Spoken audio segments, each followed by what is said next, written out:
Hey everybody, it is I, Richard Blyle, your all-time favorite lonely guy.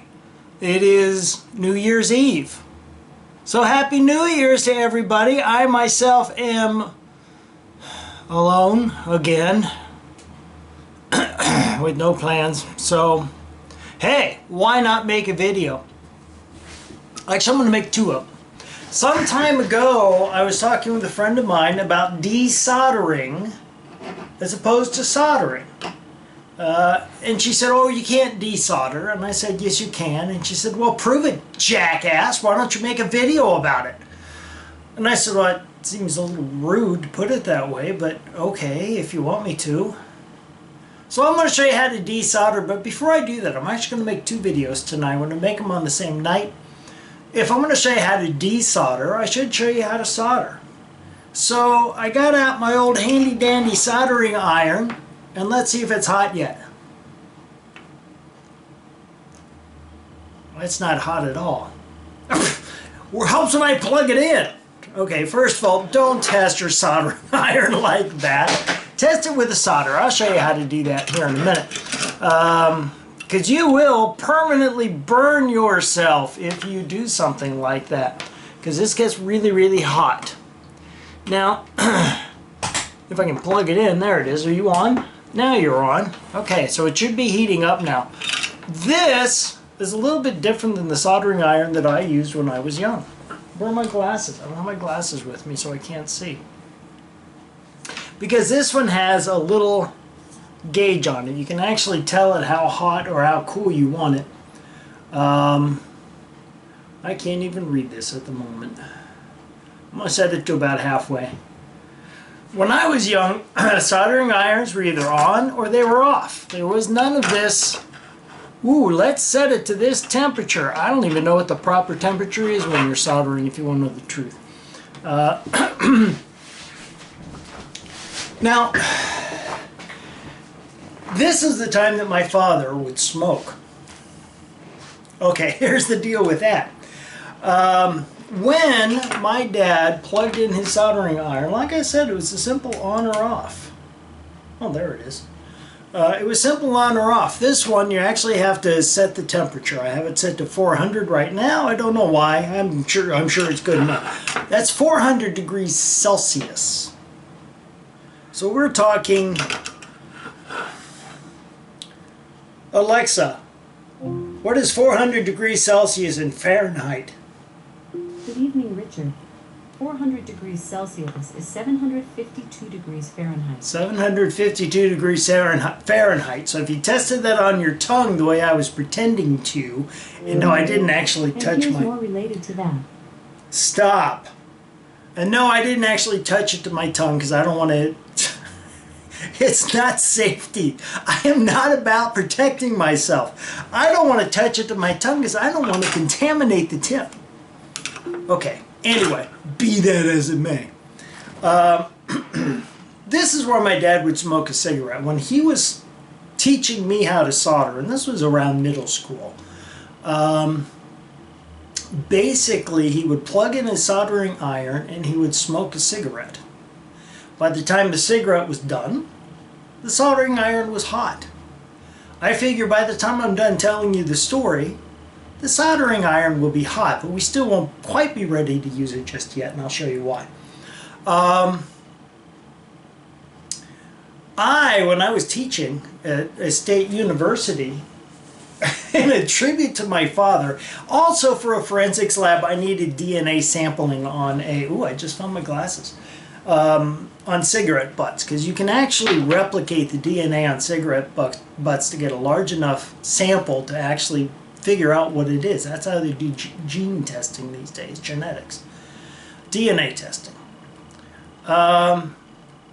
So I plugged in I had a drying oven that did not work. And I got into it, and sure enough, it's a very simple thing to do. You take the case off and you realize, oh look, the heating element is broken at this point. Let's solder it together. So I plugged in my soldering iron, I got out the cigarette, and I'm sitting here waiting for it when my boss, a biology professor, walks in, and he sees me sitting there with a cigarette hanging out of my mouth. And he said, you're not allowed to smoke in here, don't you? And I took it and I said, it isn't lit.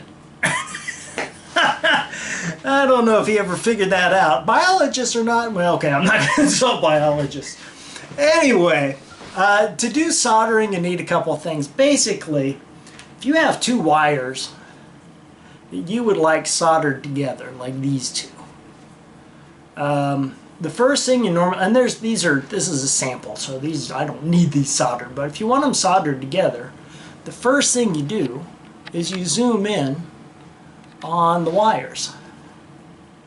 And the first thing you're going to do is take these two wires and just twist them together. Okay?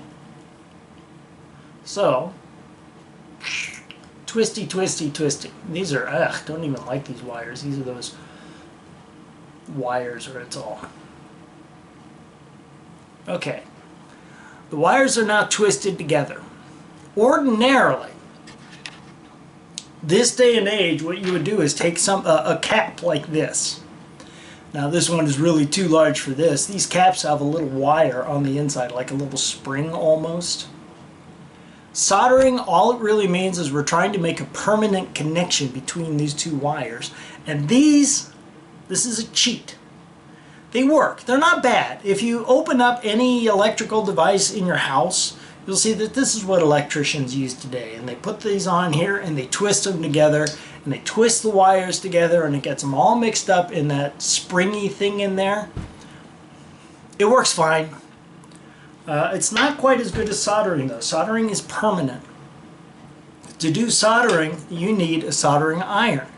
This soldering iron is designed to melt a specific type of metal. The metal that you're going to melt is called solder, which is what this is. And there's a couple different kinds of solders. There's solder with a core, which I think is most common. There's coreless solder. I just pulled this out the wrong way and now I have kinks in it, and that's okay. I'm not going to worry about that. But you want your soldering iron to be able to melt this metal. Now, when it melts the metal, you want to melt it onto your wire. So I'm going to put the wire here in a clamp, just so I don't have to keep holding it. Ordinarily, something would be holding it. So here it is. See if I can get it against something dark. No, go this way. There we go. All right. So, you're going to hold your soldering iron with one hand, you're going to use your solder in the other, and here's how you test if it's hot or not. Go ahead and just melt a little bit of solder right on this, and let's see if it melts. Yep, it is melting. You also want to prime your soldering iron by doing this. It probably use a little more heat. It's not quite ready yet. Not quite ready, it's getting there. And I found my glasses, so let's put them on. Now, the problem is if you apply heat to this, zooming in, if you apply heat to this, you're probably going to melt this plastic, so you need a heat sink. And to do that, you want to hold it with, you just want to put like a little clamp on it like this. Now I know what you're thinking. You're thinking, okay, so I'm holding my soldering iron in one hand, I'm holding my solder in another, in my third hand I'm holding my pliers. What do I do with my fourth hand? Okay, well here's a little trick for you. To hold this close, and this even has a little springy on it, just use a rubber band. Put a rubber band around. This rubber band's a little too large, so I have to double it over. Just put a rubber band around the handle, just like that. And that'll hold this closed. Now it's become something like a clamp. So I can go ahead and just clamp this on here, and it becomes a heat sink, so that I don't melt my plastic. And I'm going to just put this right here. I'm going to try and balance it where it's not going to fall off. without ruining everything. And it is ruining everything. So let's just clamp this on here as well. Okay. So there we go. Now we're ready to solder, I think. If I can get this positioned in a way that it shows you what I'm doing.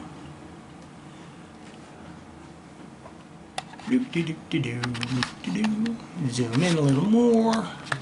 My handy dandy cam.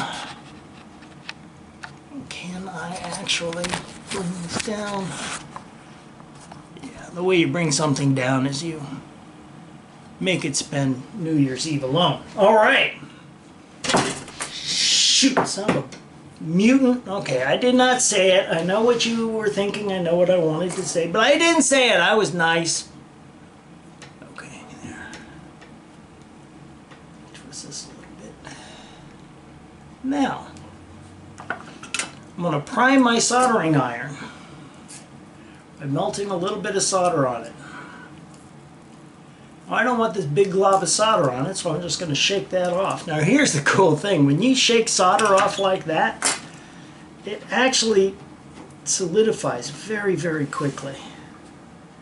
You get these really cool little metal splatter things. I can show it to you like this one. This is from where, and you see it's flat. This is from where it hit the desk and it instantly cooled and formed a little platelet. So anyway, now I'm going to just put my soldering iron against my metal that wants to be melted. Don't melt the metal onto, don't melt the solder onto the metal. You want to heat up the metal. In other words, don't do this and apply it. Heat up the metal so that the solder melts directly onto what you're making the connection with. Can you see that?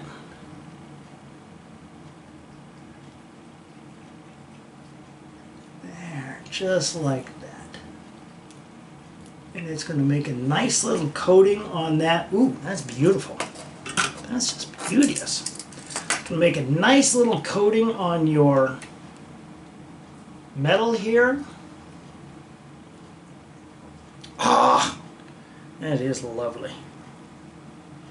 And if you can get a zoom in on that, you'll see that what were two pieces of metal are now soldered together. There's now a metal coating holding those together. Now you still have a problem here with an exposed metal coating and focusing, because your thing is auto-focusing. Now a lot of times they will just simply take a little bit of black electrical tape and just wrap that up for safety, or I like to double. I like to use one of these little things, and I will plop this on here if I had an appropriate size, which I don't. Twist it together. Now it's been soldered and it's being held with one of these caps. So it's kind of a cool thing. That's all there is to soldering. Be very careful if you decide to do this, because you can burn yourself very, very easily. Remember, these soldering irons look the same when they're hot as they do when they're cool. So treat it like it is very 800 degrees Fahrenheit, because it probably is. Thank you very much. Happy New Year, and I will talk to you again soon. Especially, I'm going to talk to you in about 5 minutes as I set up for the next one. Happy New Year, folks.